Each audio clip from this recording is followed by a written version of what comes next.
Your team is right behind you. You have Buddy over there screaming that you're his mentor. Bro, he has life going on too. And if he can't count on you to get through your bullshit, how is he gonna be able to get through his bullshit? Straight up, and I mean this with all the respect, your problems aren't special.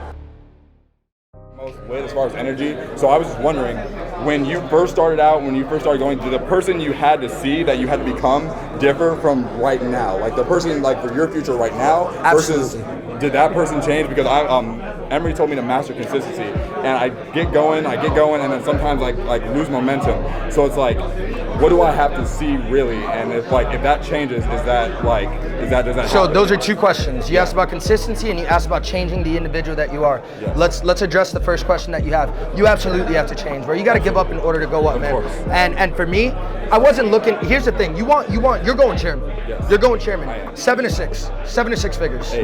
You're going 8 figures. All right. So now you're really gonna have to switch shit up. And this is, you may not like what it is that you're about to hear, Of course. because most people don't like what it is that they have to do, but they like the lifestyle that they want to achieve, Absolutely. right? So I'm gonna let you know the honest to God truth, bro. Please, When I was trying to go chairman, my business partner is Jason Brown. Yes. He's one of the toughest people to be a business partner with because he's always at 100.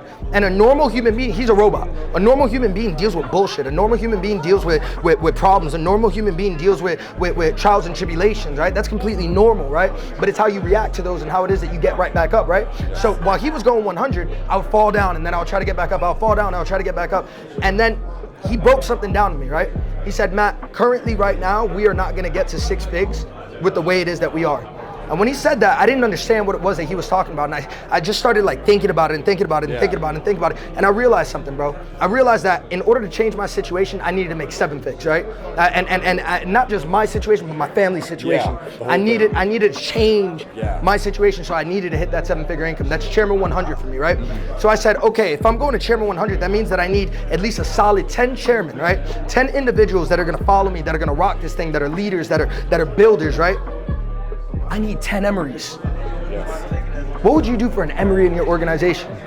That's a blessing. What would you do for a Matt Rosa in your organization? That's a blessing, right? Yes. Here's the thing. I wasn't looking for people to partner with. I was looking for people to mentor.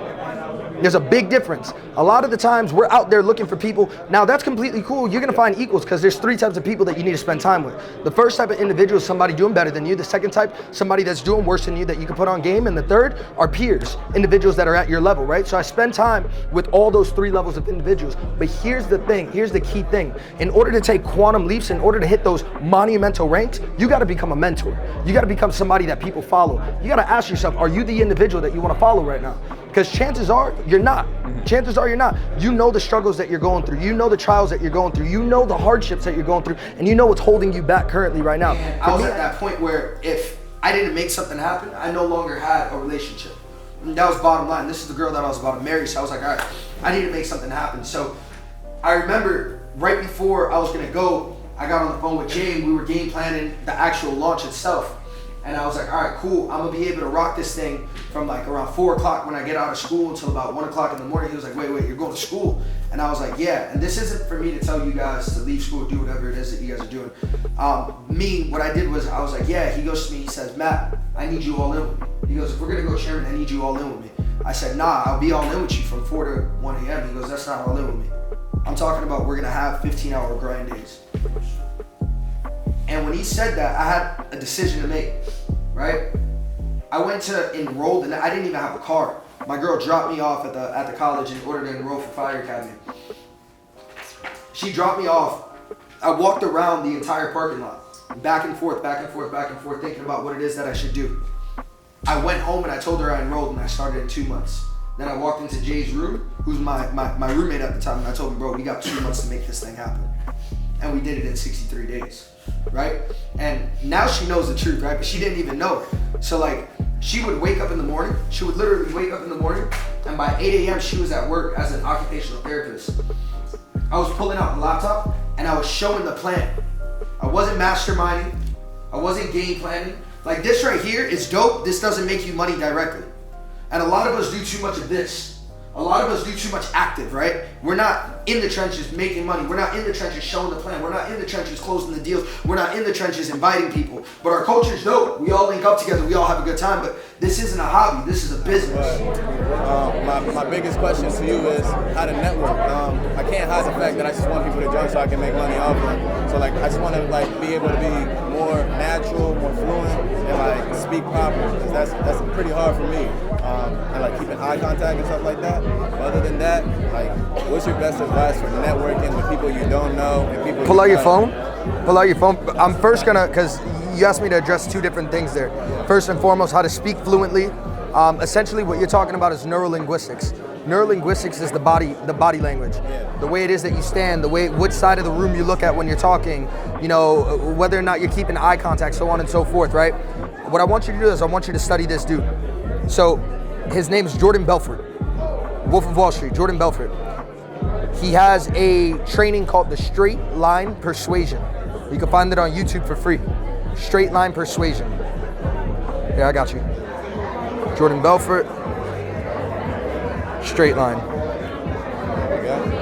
Straight line. So look, there's nothing wrong, because you said I can't hide the fact that I want people to join because I want to make money. There's nothing wrong with that. There's nothing wrong with wanting to make money. Bro, anywhere we go, the taxi drivers are trying to make money, bro. It does not matter where it is that the person selling these waters is trying to make money. That's okay, as long as you're ethically doing it the right way. You see, right? There's a difference between being able to motivate somebody and manipulate somebody. Being able to move someone and manipulating them are completely different things.